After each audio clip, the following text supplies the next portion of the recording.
Dearly beloved, here before us are the last earthly remains of a hydraulic trolley jack.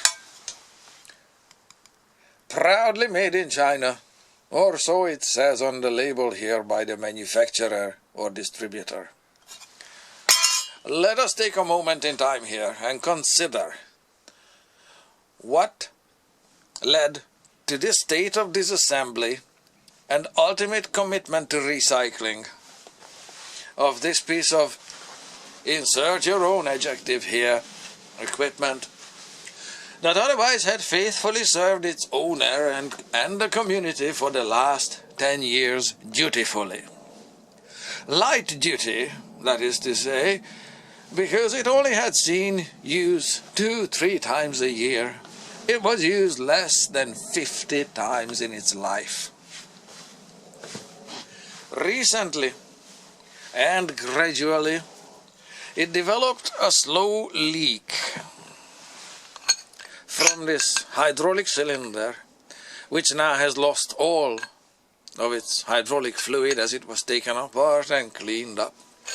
The leak originated here at the top, where the hydraulic piston extends out from this hydraulic cylinder top.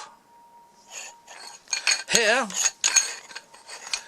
a small rubber O-ring was removed and is before you here, lacking visible scuffing, deterioration, delamination, gouge marks, scratches, peeling, or any kind of deformity. This small O-ring, which is inexpensive to replace, seemingly would fix the problem.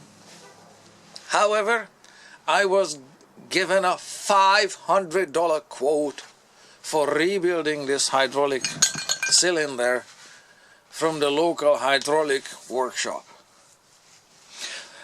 The original cost of this equipment was $20 10 years ago. Replacing a 50-cent O-ring here at the top of the cylinder is both inexpensive and uncomplicated. The O-ring snaps in place into the groove there that's machined into the top. However, it may seemingly fix the leakage issue. Another problem was found that ultimately sealed the fate, pun intended, of this hydraulic cylinder. A second seal is found here at the bottom of this piston that extends out of this cylinder, and this rubber seal here needs to provide a good seal to this piece of pipe here, which is threaded on the outside and is a plain piece of pipe. But in normal operation, as hydraulic fluid is pumped inside into it, the change in quantity of fluid pushes this piston up further and further out, providing lifting to a car above it. It is critical that this seal be in good condition,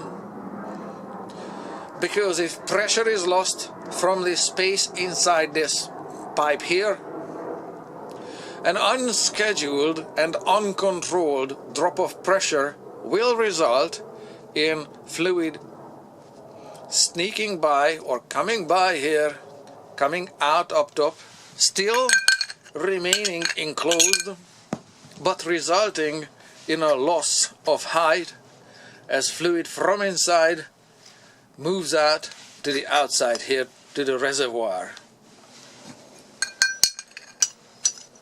into this space. I hope that makes sense, that the condition of this seal is critical for safety, to keep this piston extended to the position reliably for extended periods of time. Take a look at the condition of this seal. This is severely gouged out. And these two marks are unfortunately caused by this piece of tube, whose inner sidewall is defective. Here at the 3 o'clock position, you can see a corresponding 2 grooves that have been there since day 1, minute 1, second 1, since this was manufactured. Adorning the sidewall here, this rubber seal, good quality rubber, expands in all directions due to the pressure underneath, and expands sideways, as it should, also into the grooves at the sidewall of this piece of tube. It is possible to replace this piece of tube, but I really don't want to experiment with it. And at this point, I will commit rust to rust, ashes to ashes, and this piece of equipment to recycling. Thank you very much for watching.